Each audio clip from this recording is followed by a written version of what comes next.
Hello friends, अपन real analysis में आज अभी सारी अनुक्रम की कुछ क्वेश्चंस करेंगे।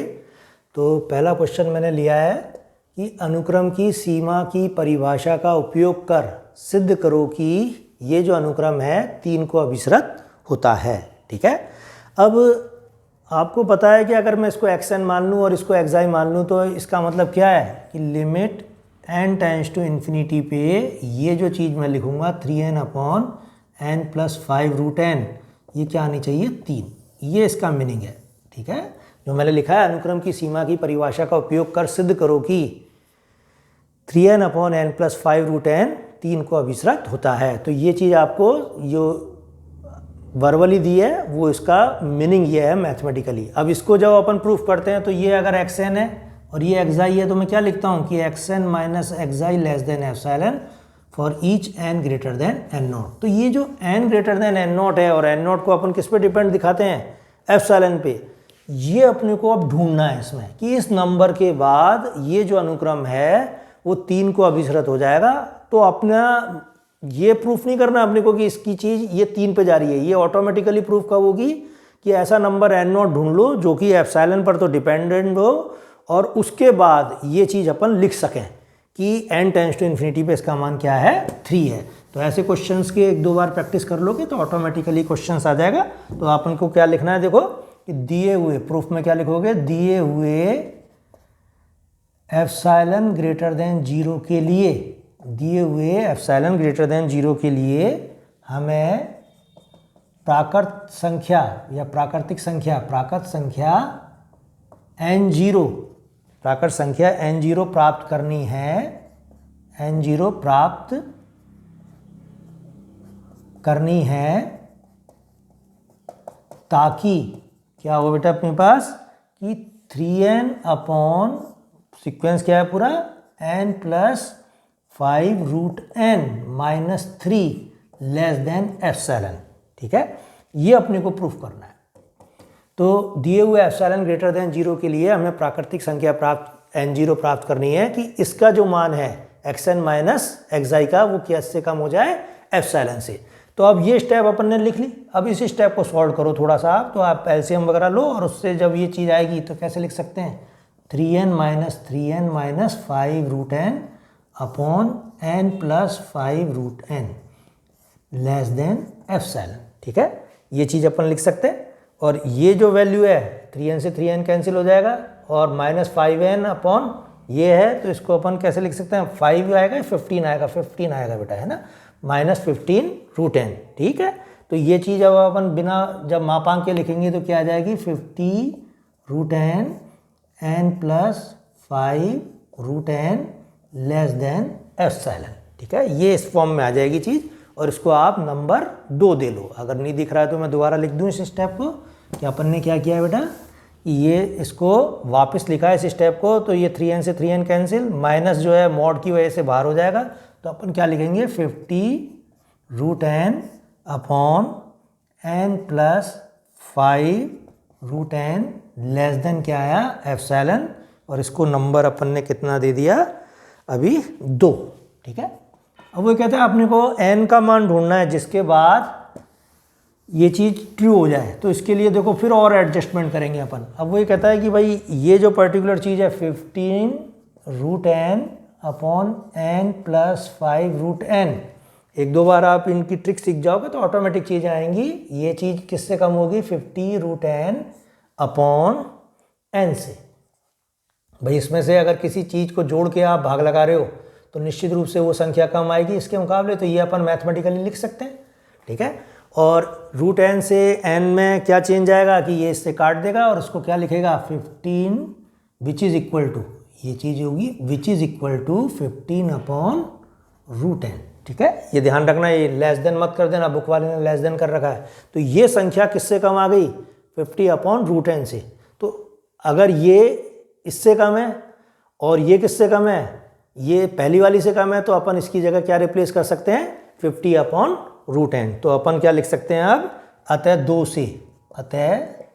2 से अपन लिख सकते हैं 15/√n is less than epsilon. ठीक है, और इस चीज़ का मतलब क्या है, it implies 225 upon n less than f∗2। दोनों तरफ स्क्वायर कर दिया अपन ने, ठीक है। और इससे अब n का मान निकाल लिया। It implies n is greater then, क्या आएगा बेटा, 225 अपॉन f∗2। इस चीज़ से ये लिख सकते हैं, इसको इधर ले गए, इसको इधर लिया है, तो n किससे बड़ा है, 225 अपॉन f∗2 से। तो ये अपना n0 है। अब देखो ये ध्यान रखना, अगर जब भी n जो है 225 अपॉन f∗2 से बड़ा होगा तो xn माइनस √3 का मान किससे कम होगा, f∗ से। तो ये लिखता है अब यदि इसको फिर से मैं ऊपर लिख रहा हूँ, नहीं तो फिर कंफ्यूजन होगा तुम्हें। अब यदि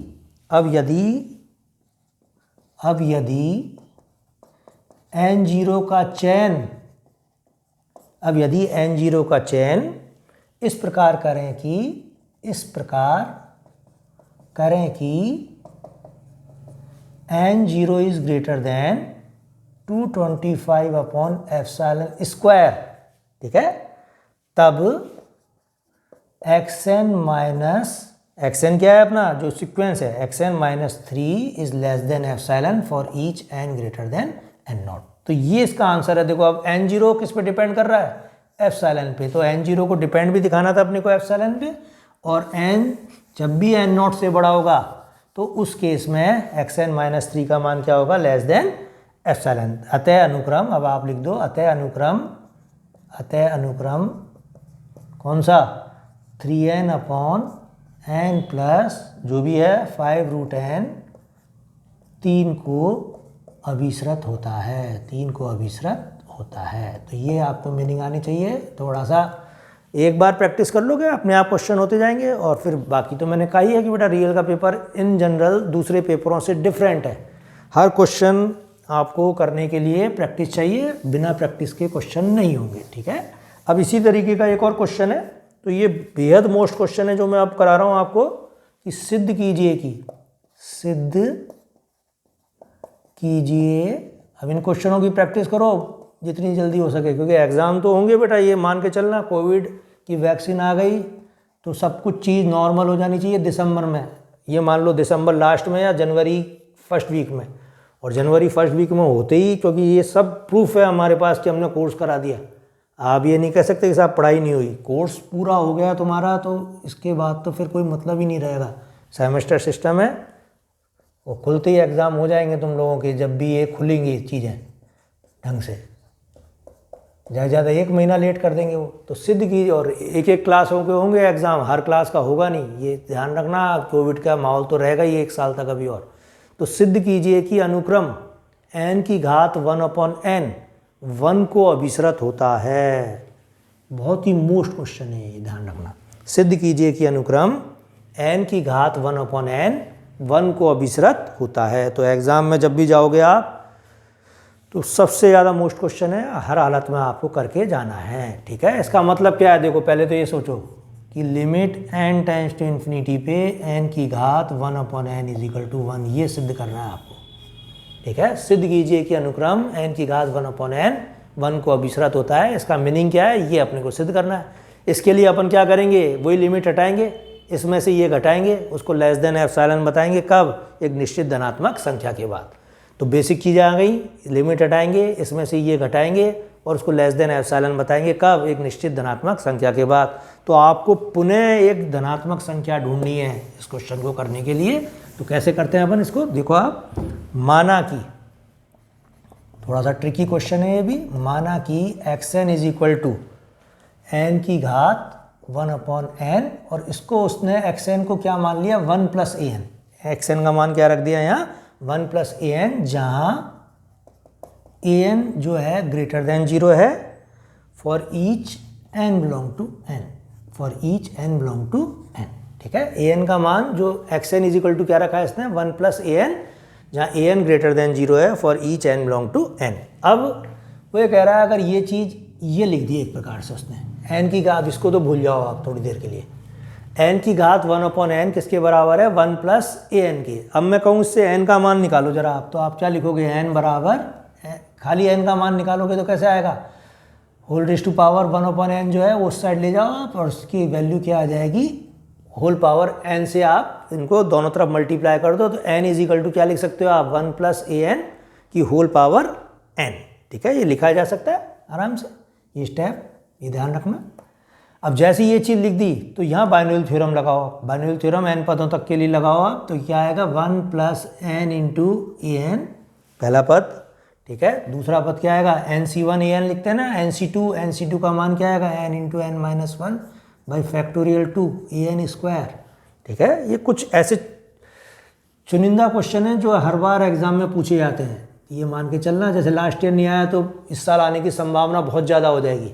तो n बराबर आपने क्या लिख दिया, ये पद खोले, ये और लास्ट पद क्या लिखोगे आप, लास्ट पद आप बाइनोमियल थ्योरम से लिख सकते हो an की घात n।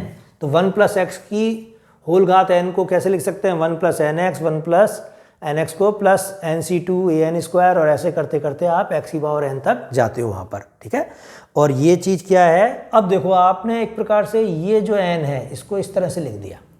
अब मैं आपको एक मैथमेटिकल चीज़ कह रहा हूँ कि जैसे 10 है, n का मान 10 है, ये 1 की जगह है, दूसरी संख्या का मान 2 है, तीसरी संख्या का मान 3 है, ऐसे करते करते करते अपन ऐसे इतना टोटल कर लिया कि ये टोटल 10 आ जाए। तो मैं ये तो लिख सकता हूँ कि भाई इसका जो तीसरा पद है 10 और 10 में कंपैरिजन करूँ तो तीसरे पद 3 है, तो 10 हमेशा क्या होगा, बड़ा होगा 3 से। एक प्रकार से इस तरह से तो मैं लिख ही सकता हूँ ना, ये तो चीज़ आपको ध्यान है कि 1 और 2 3 और 3 6, अब मैं यहाँ लिख दूँ जैसे 4, तो ये बस ये टर्म खत्म हो जाएगी ऐसे। अब मैं इसमें 10 को किससे बड़ा लिख सकता हूँ, इसके तीसरे पद से बड़ा लिख सकता हूँ। ठीक है, तो ऐसे ही वो कहता है कि n बराबर क्या है, इन n पदों का योग है। ठीक है, तो इसके लिए अब उसने एक एडजस्टमेंट मैथमेटिकली किया कि इसका जो तीसरा पद है ये, और इसमें कंपैरिजन करें तो निश्चित रूप से ये पद जो है इससे क्या होगा, बड़ा होगा। तो अपन ने क्या लिख दिया बेटा कि n is greater than n into n minus 1 upon factorial 2 AN square. ये चीज़ हर हालत में समझ में आती है और यही एक एडजस्टमेंट है इसमें सबसे ज़्यादा। ठीक है, अब यहाँ n से n कैंसिल हो जाएगा, अब AN को इस फॉर्म में लिखो आप। ठीक है, तो देखो इस स्टेप से आप जाके करके देख लेना। अब ये फैक्टोरियल 2 इधर ले जाओ और n-1 से डिवाइड कर दो, AN की वैल्यू क्या आ जाएगी अपने पास कि AN इज लेस देन, क्या लिख सकते हैं अपन, under root of factorial 2, factorial 2 का मान 2 ही होगा, n-1। ये दोनों स्टेप से ये स्टेप आ सकती है, आराम से समझ में आती है। फॉर ईच क्या लिखेंगे अपन, यहाँ तो ये था for each n belong to n। ठीक है, ये तो चीज़ थी for each n belong to n। यहाँ क्या होगा, n का मान, अब क्योंकि यहाँ 1 लिखते ही गड़बड़ हो जाएगी, नीचे डिनोमिनेटर में 1 है तो वो गड़बड़ करेगा, तो n का मान क्या होना चाहिए, 2 या 2 से बड़ा। तो इसको आप लिखना पड़ेगा आपको स्पेशली, n का मान यहाँ 2 या 2 से अब क्या होगा, बड़ा होगा। तो ये सब मैथमेटिकल एडजस्टमेंट है जो आपके समझ में आ जाते हैं। ठीक है, अब वो कहता है कि ये जो चीज़ है अंडर रूट 2 अपॉन n-1, इसको यदि मैं एप्सिलॉन से कम ले लूँ तो an किससे कम हो जाएगा अपना, एप्सिलॉन से। तो देखो क्या कहता है वो, अपने को n0 ढूंढना है, तो n0 ढूंढने के लिए वो क्या कहता है कि अगर इफ an, क्या लिखेंगे अपन, if under root of 2 upon n-1 is less than epsilon, तब क्या लिख सकते हैं, an जो है वो किस, mod an is less than epsilon, mod an is less than epsilon.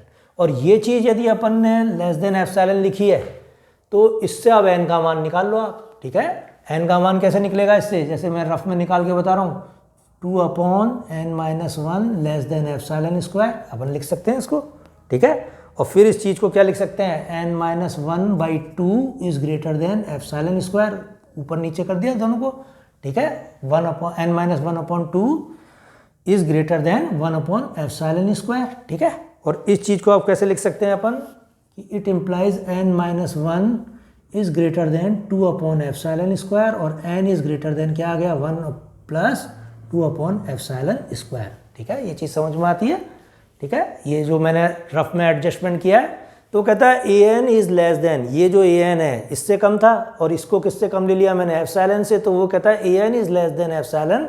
कब है ये चीज़, जब n बड़ा है किससे, 1 अपॉन जहाँ अब आप लिख दोगे जहाँ n is greater than 1 plus 2 upon epsilon square. तो कहता है an का मान हर हालत में किससे कम आएगा, एप्सिलॉन से कम आएगा, जब भी n का मान 1 प्लस 2 अपॉन एप्सिलॉन स्क्वायर से बड़ा होगा। ठीक है, अब an की वैल्यू लिख दो अब आप, तो अतः करके लिखो आप, अतः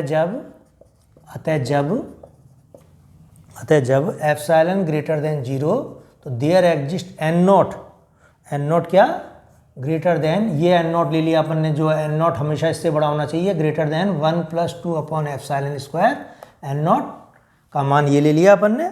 ठीक है, greater than 1 upon 2 plus epsilon square belong to n, ताकि n नॉट किसको बिलोंग करना चाहिए, n को, और ये n नॉट इससे बड़ा होगा तब ये पॉसिबल है।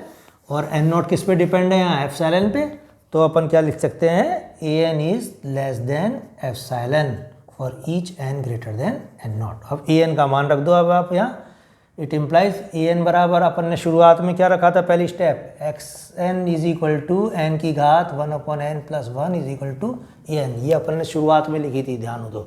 ठीक है, अपन ने क्या लिखी थी शुरुआत में चीज़, xn बराबर n की घात 1 upon n plus 1 is equal to an। ठीक है, शुरुआती की जो स्टेप थी अपनी ये थी 1 प्लस an। ठीक, अब an का मान इससे क्या आ जाएगा, n की घात, ये तो xn है, n की घात n माइनस 1। ठीक है, और इस चीज़ को अपन क्या लिख सकते हैं, less than epsilon for each n greater than n not. और ये क्या है, अपना सीक्वेंस है, तो यही अपने को प्रूव करना था। It implies limit n tends to infinity पे n की घात 1 upon n is equal to 1। अब क्या थ्योरम्स इसमें लंबी लंबी आएंगी बेटा, कुछ तो ब्लैक बोर्ड वगैरह सब दिक्कत कर रहा है हमारे को लिखने में, घर पे ही ब्लैक बोर्ड लगाया है, तो अब उसमें जैसे तैसे करके मैंने आपको क्वेश्चन करा देता हूँ, जो बड़े बड़े क्वेश्चन भी हैं। तो ये अपने को सिद्ध करना था बेटा, थोड़ा सा बस कान तो पकड़ा है, लेकिन कान थोड़ा सा अलग तरीके से पकड़ा है इसमें।